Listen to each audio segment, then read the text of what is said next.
Hi, this video is going to be about my referral process of how I got referred down to the Gender Identity Clinic in London, as well as the actual appointment itself, so what we kind of discussed and whatever.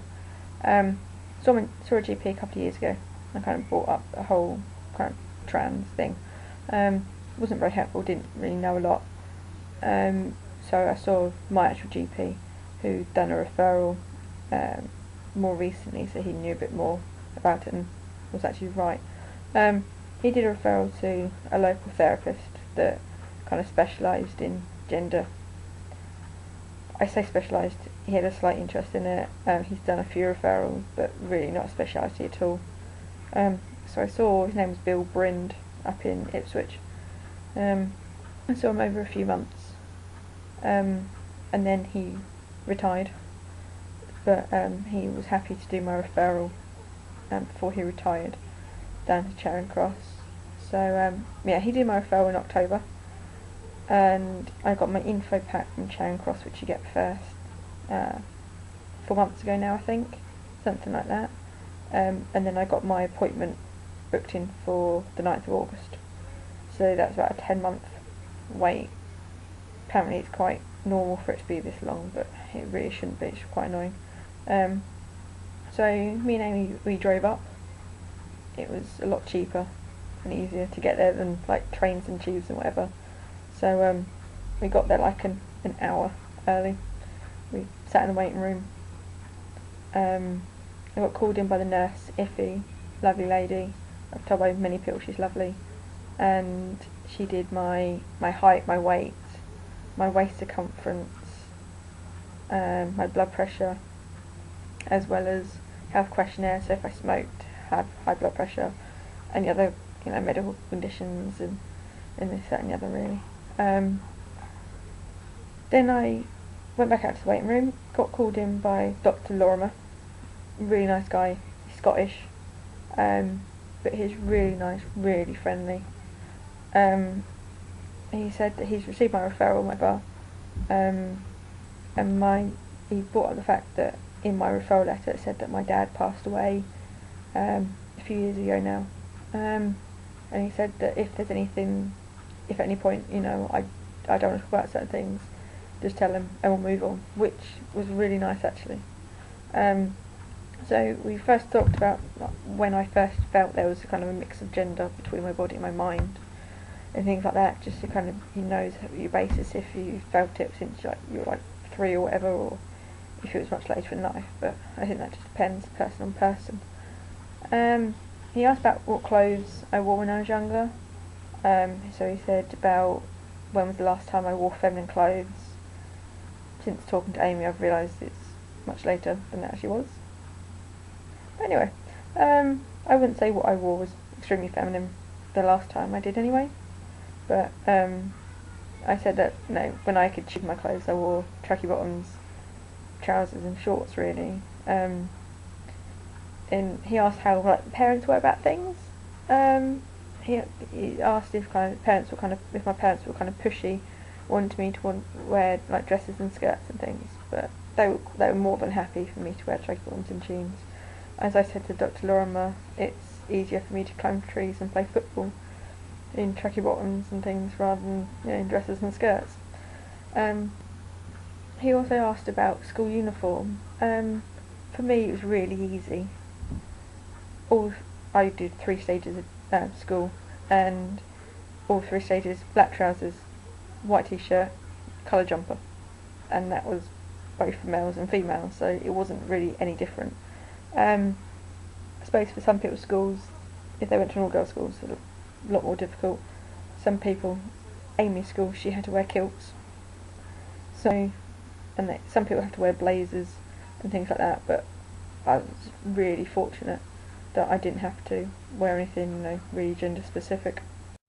Then he talked about kind of friends at school and things like that, see if I was more kind of friends with boys or friends with girls, things like that. I said that I always felt I had a different relationship to girls than other girls did, and I'd always be a bit more distant with them, and I had a lot of male friends. I felt that, talking wise, I was a lot easier it became a lot easier to me to talk to males than it did females. It still does, But then he asked about my mum, my dad, and my sister, how they were and everything like that.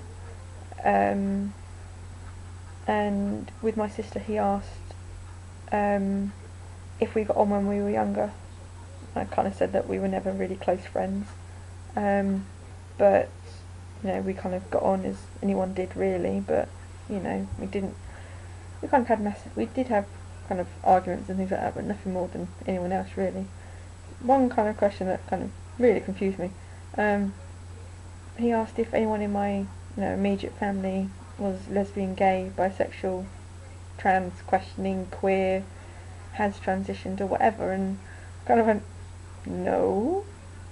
But it's just an odd kind of thrown out there. I suppose it stops people kind of jumping on the bandwagon of other people, I suppose. But yeah. We also talked about socially, so how I was with work and things like that, and friends down here. I said that since I've moved it's made it a lot easier, which is quite nice. I think he was happy that I've socially transitioned as much as I have, because I think that is always a big point in it.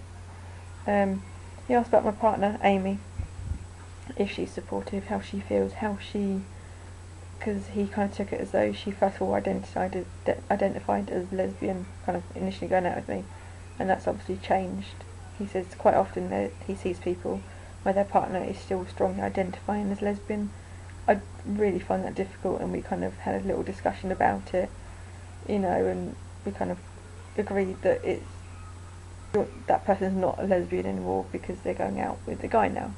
But I said, that Amy's really supportive of me, really helping out and things like that, and yeah, Amy's got no problems and things. I said that we're part of a support group in Hastings, which is really good.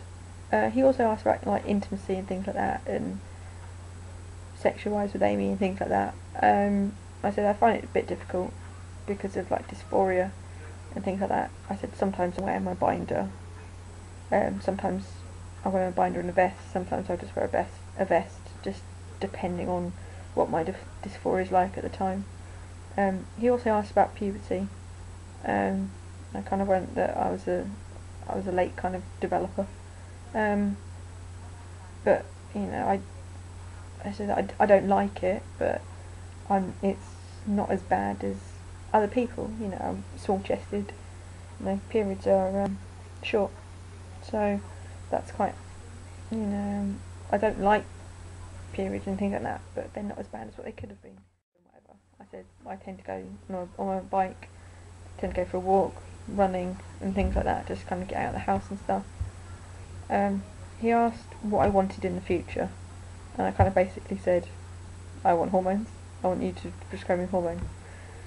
He asked if I knew the process, and I went yes. I have to have 2 appointments and things. I said in an ideal world I want you to prescribe me hormones, but I kind of knew that wasn't the case, but I thought it would be a bit cheeky. But he said that he sees no problems with me starting hormones in the future, which is awesome. So that appointment went really well. He also discussed about my medical history. I said that I've always suffered with eczema and things like that all over my hands and arms and things.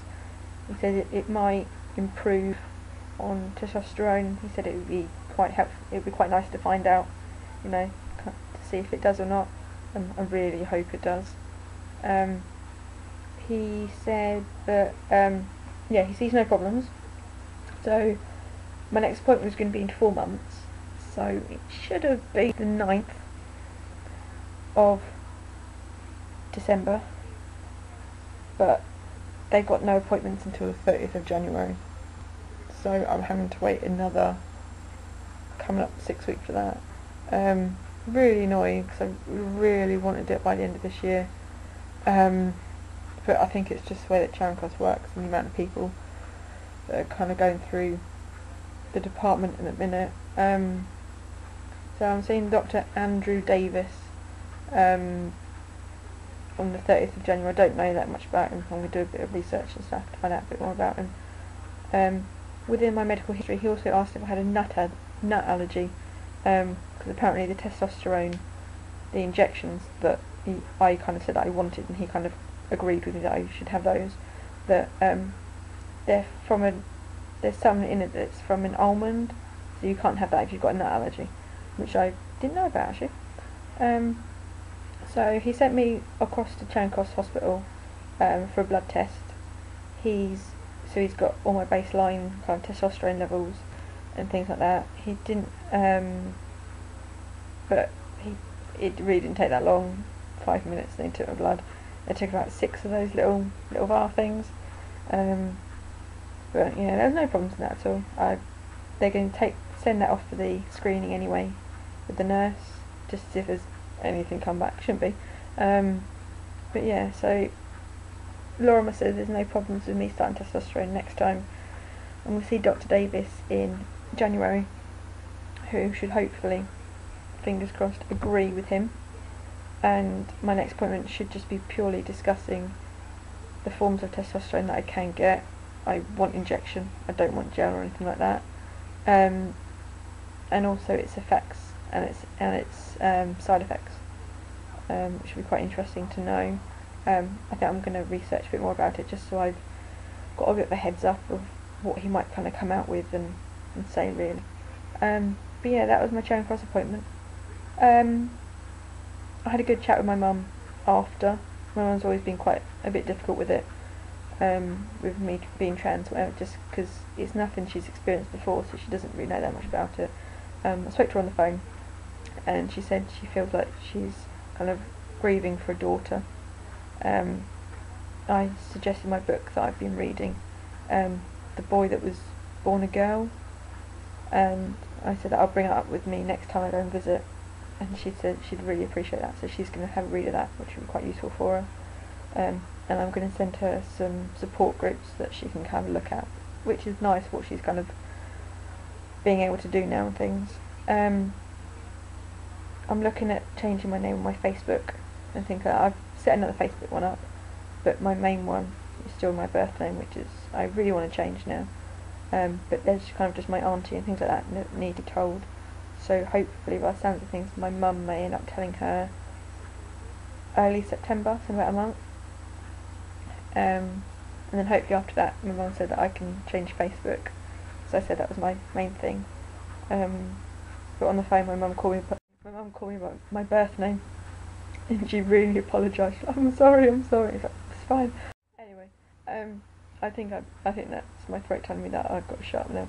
Anyway, yeah, that's my appointment. That's everything now. I'll probably do another video later on, just to kind of say how things are doing and everything. I think that's everything now. Right, see ya.